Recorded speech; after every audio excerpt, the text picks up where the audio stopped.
yang banyak kita bahas mungkin minggu lalu masih transformasi dan inversi. Kalau misalnya dari soal nomor 3 tugas kemarin itu kira-kira ada yang ingin ditanyakan nggak? Soal nomor 3 itu kemarin tugas ya itu adalah transformasi Laplace ya. Transformasi Laplace. Apakah ada yang ingin ditanyakan mungkin? Ada yang kesulitan di bagian mana untuk menyelesaikan transformasi Laplace ya di minggu sebelumnya?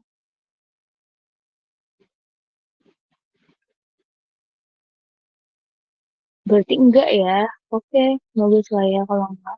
Jadi sebetulnya ya, kalau misalnya kita akan menyelesaikan persamaan diferensial menggunakan transformasi Laplace, ya sebetulnya tahapannya ini. Jadi nanti ketika kalian mengerjakan tugas, mengerjakan ujian ya, UAS, itu saya akan menilai setiap tahapan ini yang kalian lakukan ya, mulai dari transformasi ya, dari yang awalnya mungkin misalnya dalam domain T ya, misalnya seperti ini, ditambahi aksen sama dengan eksponensial AT misalnya ya.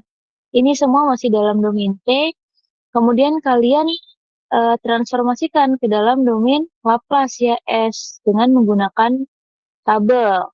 Kemudian kalian manipulasi tuh aljabarnya supaya kalian bisa dapat Y dalam domain S ya. Persamaannya itu biasanya dalam bentuk pecahan. Kemudian setelah manipulasi, kalian lakukan ekspansi dengan menggunakan pecahan parsial. Jadi ini kalian buat menjadi pecahan parsial. Setelah itu baru kalian lakukan inverse. Jadi masing-masing tahap ini akan mendapatkan nilai dari saya ya. Oke, kalau misalnya kita lihat-lihat kembali kemarin, salah satu contohnya adalah ini ya.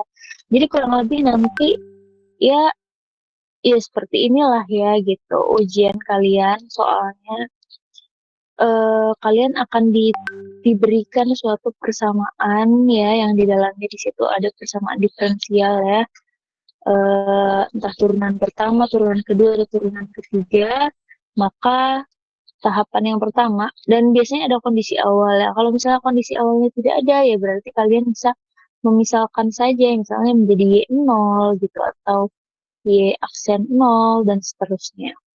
Nah, di sini karena kebetulan kondisi awalnya sudah diketahui, atau initial condition ya, maka kalian bisa langsung nanti substitusi ke sini. Jadi transformasi Laplace-nya dilihat. Berarti yang akan kalian lakukan transformasi adalah masing-masing suku dan dari masing-masing sisi. Kalau misalnya 5, berarti transformasi Laplace-nya adalah 5 per S. Semua konstanta itu ya, itu dianggap sebagai misalnya 4 itu 4 dikali 1, di mana 1 itu transformasi Laplace-nya adalah 1 per S. Berarti kalau 4 adalah 4 per S. Gitu ya. Dan seterusnya.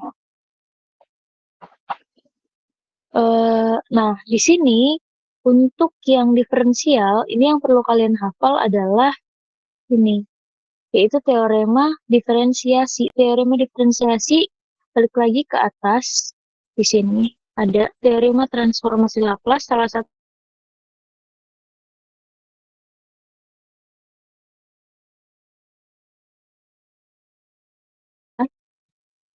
transformasi Laplace pada suatu fungsi yang diturunkan ke N atau turunan fungsi F ya, turunan ke N, maka kalian akan menggunakan ini.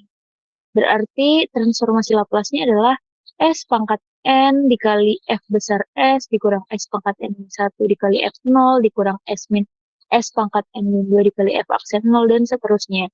Sebetulnya akhirnya adalah sampai dengan S pangkat 0 ya. 0 itu N min N. Nah, F-nya berarti udah pangkat N. Di situ kalian selesai ya melakukannya. Berarti kalau dia pangkat 3, ini mulai dari 3, 2, 1, 0. Kalau dia pangkatnya 2, berarti mulai dari 2, 1, 0. Kalau dia pangkat 0, berarti bukan turunan ya fungsi itu.